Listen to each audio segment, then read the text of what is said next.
I've just creamed this. I'm not sitting like, oh, look at me with my new tattoo. I've just put like lotion on it so I don't want it coming off of my clothes.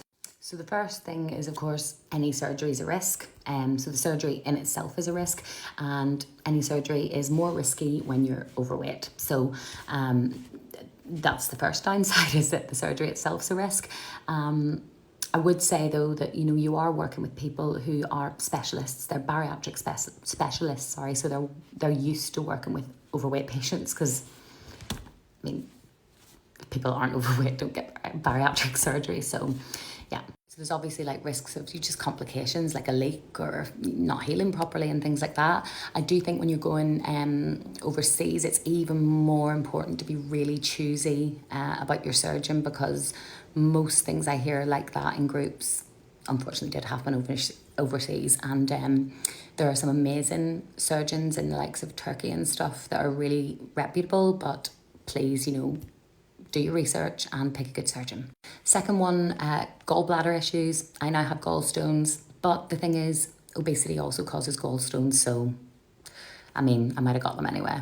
And it's like a simple enough procedure to get your gallbladder out. In fact, some people have it done while they're getting their bariatric surgery done, to sort of kill two birds with one stone. So another thing is, of course, you know, with it being permanent, for some people that's a downside, that they'll never have a normal sized stomach again. For me, I saw that as a benefit, because it was a lifelong tool then. It wasn't, you know, something that I'd go and get taken out and then put all the weight back on. So perspective, you know, for me, that's not a downside.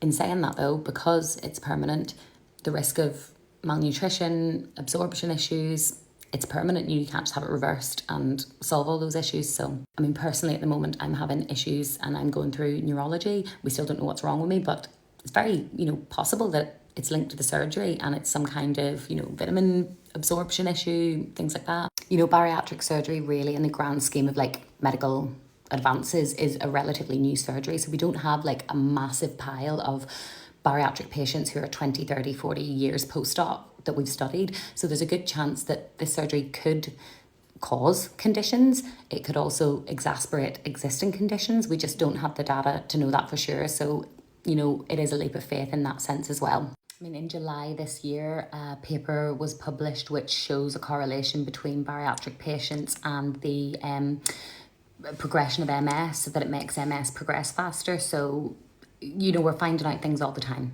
You know, before you make this decision, it's really important to critically think through everything, because it's very easy to look at, say, a before and after video from someone like me who's lost like a massive amount of weight in a really short amount of time, and romanticize that and forget that it's a surgery and that it also is a tool and requires work, you know. So yeah, proceed with caution.